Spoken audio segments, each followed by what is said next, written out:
Sean Henry Engineering here. Taking out for a little run tonight to meet 20 miles away.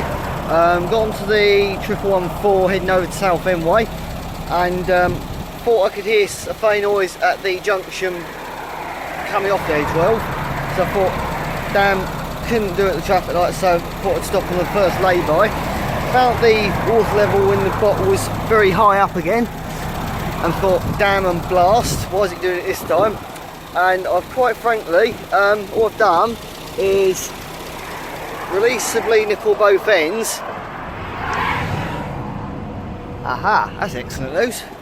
The front one's actually stopped spraying water out, which means that whatever was there is now out. I believe it was just a great big airlock, which is absolutely fabulous news. Now got 40 and 40 on the matrix, and on the radiator itself, this was up at about 9. It was actually about 105 when I stopped. You might be able to see it's now down to 79 in fact. The highest I can get out of it is 90. So I've successfully managed now on this occasion to actually cool it down, which I'm really happy about, because beforehand it would just be turn it off and wait for it to cool itself down, but I've actually managed to do it this time. I'm really impressed with that, because that means that things are working properly and we're not basically trying to work against ourselves the entire time. So that's absolutely fabulous news. It hasn't done any overheating this time, it's just literally a case of it's got a little bit hot, and although the expansion bottle has risen like it should do, I've managed to sort the problem out by simply undoing the bleed nipples exactly how you're supposed to be able to sort it out. So, very happy about that indeed. But there we go.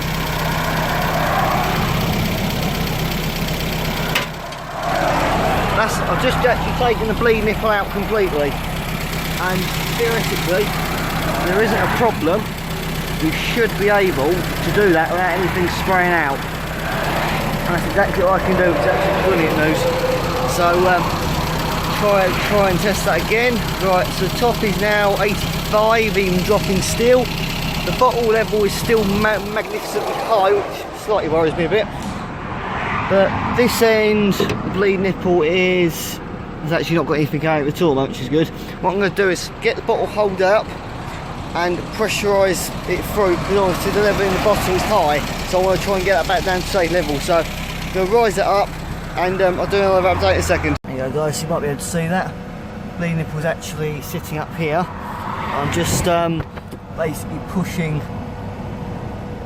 I think it needs a bit more holding up on the old expansion bottle. I've actually got the expansion bottle level right down now as well, which is absolutely superb. Look, it's all right back down there. And in theory, if we hold this up like that, we should see a nice stream of water start coming from the front end, where it's going to push all the air out and bleed itself through. I think, however, I might need to go and get some extra water first, so stay tuned. Good evening, Sean Henry Engineering here. So you saw the video, or you will see the video that's attached in front of this one, where Rody decides to find himself an airlock during his road test for a car meet again. This time 20 miles long, to the Dick Turpin pub on the side of the 127. I managed to get him all bled out. He's driven the last 10 miles absolutely beautifully, and the expansion bottle level is exactly what I set it to before I drove off. So marvellously, he's out this lovely car meet with some American stuff, German stuff, you name it, including of course a French car. Notice the matching t-shirt of course. So right, mate. I look forward to seeing this video very, very soon. Until then, see you later. Good evening, Sean Henry Engineering here. I'm Sean Henry, of course.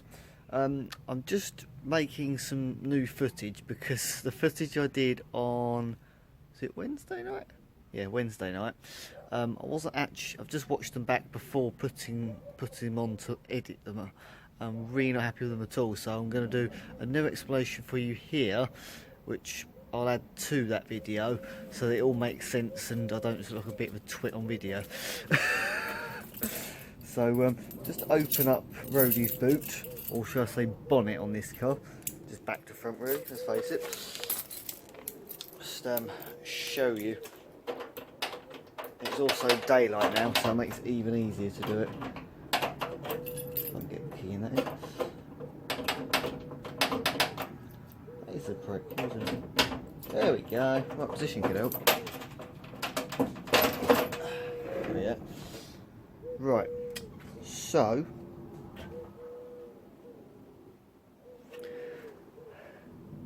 what I did the other night was drove it, and when I was on the 114 off the A12 heading to Southend, thought I heard a funny noise, so I pulled over thinking let's just see what's going on.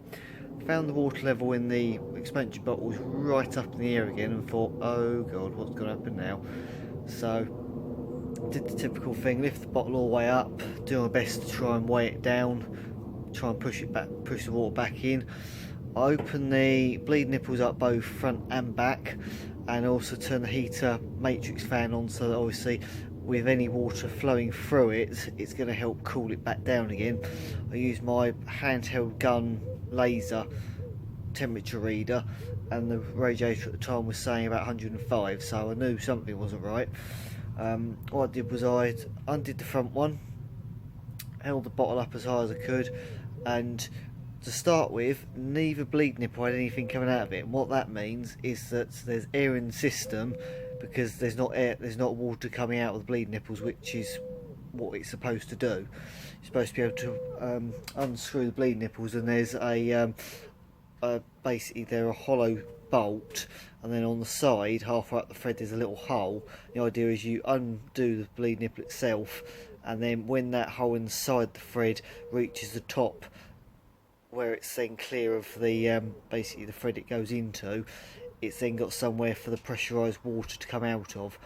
And it obviously, if you've got really hot water, you don't want to be taking something out to be able to get the hot water inside to come out. So that's the whole idea of the little hole inside the thread. You can undo it so far, have it spraying out, and then when it's all spraying out properly and there's no air, you just tighten it back on. There's no danger of hurting your hand. I daftly, of course, took both of them out, and then had the lovely job of trying to actually get them back in. And for some reason, when you're in a hurry trying to do it and there's hot water involved, it's quite hard to get the threads to bite, funnily enough. I just don't learn, do I? Especially after this, but oh well. But yeah, I got all the air back out the system, got the water level in the expansion bottle itself all the way back down to where it's supposed to be, and I used all the water I had on board to just basically hold the expansion bottle all the way up in the air to gravity feed it through, and just did that with about 4 litres worth of water until I was happy that there was no more air coming out of it, and left it about the maximum mark and drove the last 10 miles. And when I got to my destination at Dick Turpin pub on the 127, it was absolutely spot on, still where I'd left it, considering the fact that I'd still covered at least 50-55 miles an hour since that small airlock problem. That said that it was all okay. And then I got back home in one hit, which was 25 miles, and the level still hadn't moved whatsoever, which means that I got the airlock out and the engine was happy, which is really good news. Another thing I want to add, which was on the last video, which was a bit dark, so a bit pointless really. A friend of mine on Facebook called Jill is an old school mechanic, and I spoke to him about the engine misfiring after you released the throttle pedal, and where I was thinking it's probably like ignition lead or something like that breaking down, because they're quite old ignition leads after all. They're out of my garage from when I did the Supercar about 6 years ago, so I wouldn't be surprised if they decided to break down, having been sat in the garage through winter and summer for a few years. But anyway, he said to me, is the exhaust blowing at all? I said, well, it is a little bit, but it's just where for some reason, where the silencer goes directly onto the manifold, it's okay for some time after you put it on with exhaust paste, and then it develops a blow again. And I can only assume it's where it was being loaded on the train to Birmingham, bottomed out on the road, and the flare itself that goes onto the manifold got a little bit distorted. So although I've straightened it out, there's still quite potential for it not to be quite right. And he said to me, don't bother with exhaust paste, that's old, that's well in the past stuff now. Use silicone sealant. And I'd never heard of the idea of it before. But on the other hand, he started mentioning about catalytic converters and stuff like that, and which really confused me. And then brought me back to this stuff, which is what I bought to try and get the manifold to seal on properly when that was dodgy a few months back. And it suddenly made sense why it has sensor and cat safe written on it. And although this says, although it will be backwards unless I can work out how to mirror this on the editor, it says intermittent temperatures it will withstand to 250, and the exhaust manifold on this is at that temperature when it's running, or continuous 220. That was all I had, so I tried it, and the exhaust isn't blowing, and it's running 1,000 times better. And whenever I take my foot off the pedal now, it isn't misfiring, it's just coming down exactly as you'd expect it to, which is lovely. So thank you, Jill. That worked absolute miracle. So it's running a lot better now, and it's not annoying to drive even just to the shop feeling it jolting as it's misfiring nicely.